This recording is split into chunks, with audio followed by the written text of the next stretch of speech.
Shalom Pak Bambang, saya mau izin bertanya. Benarkah 1 Januari adalah hari sunat Yesus? Mohon pencerahannya. Yesus itu orang Yahudi. Galatia pasal 4 dan 4 jelas mengatakan setelah genap waktunya Allah telah mengutus putranya yang lahir dari seorang perempuan dan taat pada hukum Taurat. Nah, taat pada hukum Taurat itu artinya apa? Yesus datang melakukan Taurat untuk menggenapi Taurat. Sebagai anak orang Yahudi yang menggenapi Taurat, tentu Yesus mengalami usia-usia yang penting dalam pendidikan sistem Yahudi pada zaman itu. Kenapa kita banyak mencatat umur 8 hari? Karena umur 8 hari itu usia penyunatan, yaitu Brit Milah. Ya, makanya dicatat umur 8 hari karena dia disunat.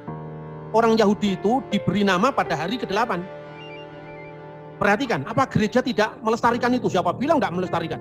Karena Anda tidak tahu saja. Yesus itu lahir tanggal 25 Desember. Ya, tahun 749 setelah berdirinya kota Roma. Itu konversi kalender Julian yang kemudian dilanjutkan Gregorian dari penetapan abad kedua tahun 189, aslinya tertulis dalam Koptik di Didaskalia Apostolorum. Tapi kenapa Yesus lahir tanggal 25 Desember kok tahun barunya 1 Januari? Kenapa? Karena permulaan hari itu dihitung dari 8 hari. Itulah saat penyunatannya Yesus. Makanya kalau di gereja Ortodok 1 Januari yang dikenal dalam kalender Julian itu adalah hari sunatnya Yesus. Brit Milah tadi. Itu diperingati. Ya hitung 25, 26, 27, 28, 29, 31, 1, 8 hari.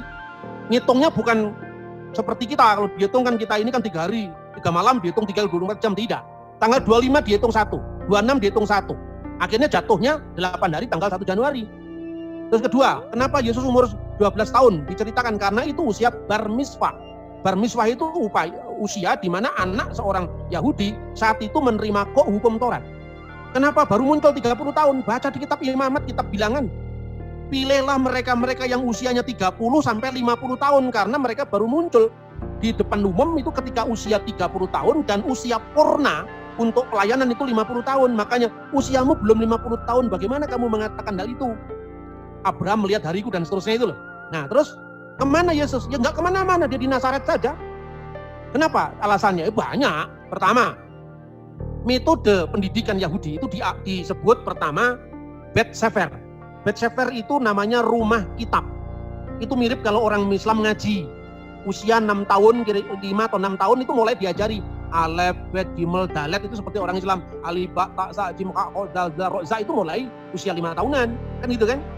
Nah setelah itu pada usia Bet Sefer itu orang dipersiapkan untuk apa? Bisa membaca Shema, ayat-ayat pendek dalam kitab suci setelah dia tahu Shema Yisrael Adonai Eloheinu Adonai Echad, kemudian baca Bereshit, ya kitab Kejadian 1 itu dihafal. Setelah dia teksnya lancar, Bereshit bara Elohim et hasamayim ve'et sa'aret ve'aret hayyeta tohu wa pohu we'osek alfenete hom berwah Elohim merakefet alfeni hamayim dihafal. Ketika usia Bet Sefer dia sudah membaca teks-teks pendek dari Taurat dan Nabi-Nabi. Bandingkan dengan pendidikan Islam. Usia seperti itu anak sudah mulai baca turutan. Ayat pendek, juz amma. Inna a'toina kal kausar fasolli li rabbika wankar inna saniyaka wal abtar. Shema Yisrael Adonai Eloheinu Adonai Echad. Setelah dia lancar baca Taurat, teks-teks pendek tadi, masuk dalam jenjang kedua. Kira-kira usianya sekitar 10 tahun sampai 12 tahun. Itu namanya Bet Talmud. Kenapa Bet Talmud? Mulai di situ dia bagaimana cara membuat sembahyang, membaca teks-teks yang namanya itu Sidurim. Sidurim itu buku-buku doa, sholat harian. Itu yang dilanjutkan dengan gereja Ortodok dengan yang namanya sholat 7 waktu. Itu meneruskan tradisi Sidurim, ya.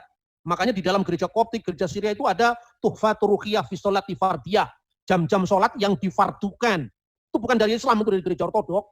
Nah, setelah Talmud itu untuk mempersiapkan dia usia 12 atau 13 tahun dia bar mitzvah, lalu masuk di Bet Midras. Setelah Bet Midras dia belajar, lalu usia 30 tahun baru dia boleh mengajar.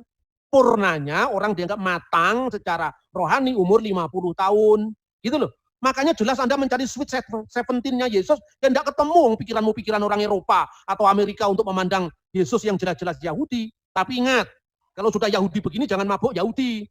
Anda Kristen, ya, jangan lebih percaya Talmud ketimbang bapak-bapak gereja. Karena apa? Bagaimanapun juga Talmud itu sekalipun bernilai historis, tetapi dia ditulis orang-orang yang tidak percaya Yesus. Rasul sendiri melantik murid-muridnya yang dikenal dengan para apostolic fathers tadi. Seperti misalnya Petrus melantik muridnya Ignatius dari Antioquia dan Evodius. Petrus melantik yang namanya Linus di Roma. Andreas melantik orang di Konstantinopel. Itu punya kesinambungan sejarah yang disebut khilafah rasuliyah atau suksesio apostolik. Ini metode pembuktian bahwa ajaran yang diberikan Konsili Nikia, Konstantinopel, Efesus, dan seterusnya tidak berbeda dengan apa yang diajarkan Ignatius dari Antioquia. Ignatius tidak berbeda dengan diajarkan Rasul Petrus dan seterusnya. Jadi itu, maka saya berikan peringatan, jangan kemudian kita ini lebih percaya pada sumber Talmud ketimbang bapak-bapak gereja. Akibatnya apa? Kristennya mogol. Mogol itu apa? Kristen tidak Kristen, Yahudi nggak diakui. Kan itu kan? Nah, seperti zaman dulu londo burung Jawa tanggung, Jawa wis ra iso nembang, londo ra diakoni karena ra nggawe sepatu. Ini yang terjadi pada zaman kekristenan yang kehilangan identitas karena kita tidak yakin dengan keyakinan kita sendiri, itu satu.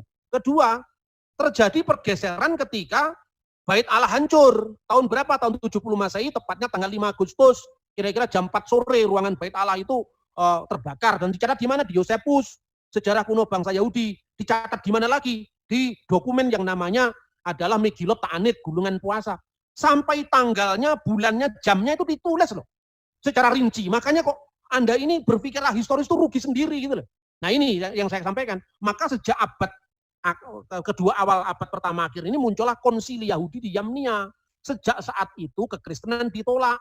Makanya perlu direkonstruksi. Ini Yahudi yang mana yang Anda buat acuan ini? Kalau Yahudinya Tovia Singer, itu Yahudi mesin jahit itu nggak bisa dijadikan rujukan karena itu Yahudi modern. Makanya percaya dengan metode yang saya sampaikan tadi, ketika bicara tentang keilahian Mesias, Qumran, jangan hanya melihat catatan Yahudi di abad kedua Masehi ke atas. Itu saya kira ya.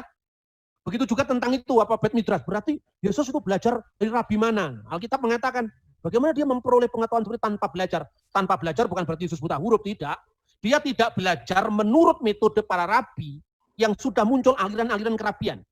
Yesus punya hikmat langsung dari surgawi, tetapi secara manusia dia tetap melalui jenjang-jenjang pendidikan sama seperti orang Yahudi yang lain. Itu artinya tunduk pada hukum Taurat dalam Galatia 4 ayat 4. Dan pada zaman Yesus secara arkeologi Beit Midrash belum terpisah dari sinagoge lokal. Terpisahnya Beit Midrash dengan sinagoge lokal itu sejak abad kedua, mulai nanti muncul aliran-aliran Tiberias, aliran Yerusalem, itu abad kedua ke atas. Itu saya kira ya. Terima kasih.